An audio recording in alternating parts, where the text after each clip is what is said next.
కేంద్రంలో బీజేపీ ఆధ్వర్యంలోని ఎన్డీఏ కూటమి 12 ఏళ్ల అధికారాన్ని పూర్తి చేసుకుంది. ఈ సందర్భంగా ఇవాళ రేపు ఎన్డీఏ పక్షాల కీలక భేటీ జరగనుంది. కేంద్రంలో మోడీ ప్రభుత్వం ఏర్పడి 12 ఏళ్లు పూర్తయిన సందర్భంగా భవిష్యత్తులో ఎలా కలిసి ముందుకు వెళ్లాలనే అంశాలపై ఈ భేటీలో కీలకంగా చర్చించబోతున్నారు. బీజేపీ పాలిత రాష్ట్రాలు వికసిత్ భారత్ కోసం ఎలా పనిచేయాలి, పశ్చిమేసే సంక్షోభాన్ని ఎలా ఎదుర్కోవాలనే అంశాలపై మోడీ నేతలకు దిశానిర్దేశం చేయనున్నట్లు సమాచారం. ఈ సమావేశం కోసం ఎన్డీఏ పాలిత రాష్ట్రాల నేతలు ఢిల్లీకి చేరుకున్నారు. మరోవైపు రేపు రాష్ట్రపతి భవన్లో నిర్వహించే నీతి ఆయోగ్ 11వ గవర్నింగ్ కౌన్సిల్ సమావేశానికి తెలుగు రాష్ట్రాల ముఖ్యమంత్రులు చంద్రబాబు, రేవంత్ రెడ్డి హాజరు కానున్నారు.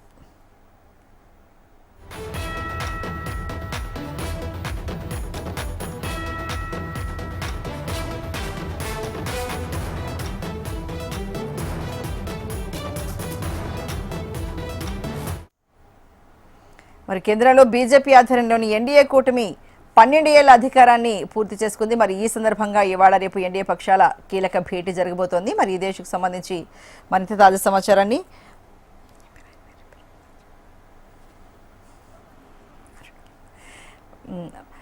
దీనికి సంబంధించిన మరింత సమాచారాన్ని అశోక్ గారిని తీసుకుందాం. అశోక్, చెప్పండి, మరి ఇవాళ రేపు ఎన్డీఏ పక్షాల కీలక భేటీ జరగబోతోంది కదా, ఎలా ఉండబోతోంది ఈ భేటీ అనిపిస్తోంది అశోక్? అర్చన, మనం చూస్తున్నాం ప్రధానమంత్రిగా నరేంద్ర మోడీ 12 ఏళ్ల సుదీర్ఘ ప్రస్థానాన్ని విజయవంతంగా పూర్తి చేసుకున్నటువంటి సందర్భంలో ఇవాళ కీలకమైనటువంటి సమావేశాన్ని ఎన్డీఏ ఆధ్వర్యంలో నిర్వహణ జరుగుతుంది. ఢిల్లీలోని భారత మండపంలో జరిగేటువంటి ఈ కార్యక్రమానికి మోదీ అధ్యక్షతన కీలకమైన సమావేశం జరుగుతుంది. దీనికి ఎన్డీఏ కూటమి భాగస్వామ్య పక్షాలు, అధికారంలో ఉన్నటువంటి 22 రాష్ట్రాలు, కేంద్ర పాలిత ప్రాంతాలకు చెందినటువంటి ముఖ్యమంత్రులు, ఉప ముఖ్యమంత్రులు మరియు కీలక సీనియర్ నేతలు కూడా ఈ భేటీకి వస్తున్నారు. అయితే దీనికి సంబంధించి నిన్ననే ఏదైతే మనం చూస్తున్నాం, ఆంధ్రప్రదేశ్ ముఖ్యమంత్రి చంద్రబాబు నాయుడు కావచ్చు, ఉప ముఖ్యమంత్రి పవన్ కళ్యాణ్ సైతం కూడా ఈ సదస్సులో పాల్గొనబోతున్నారు.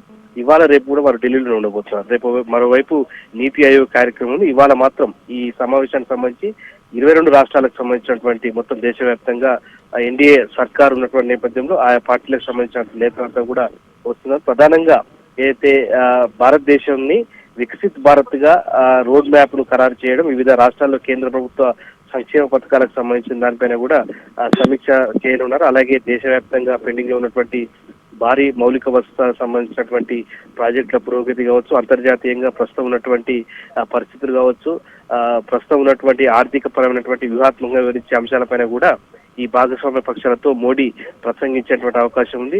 సో మధ్యాహ్నం 3 గంటల నుంచి రాత్రి 9 గంటల వరకు అయితే జరుగుతుంది. రాత్రి విందు సమావేశం కూడా ఎన్డీఏ భాగస్వామ్య పక్షాలకైతే మోడీ అధ్యక్షతన ఏర్పాటు చేయడం జరిగింది. Archana, thank you so much Ashok.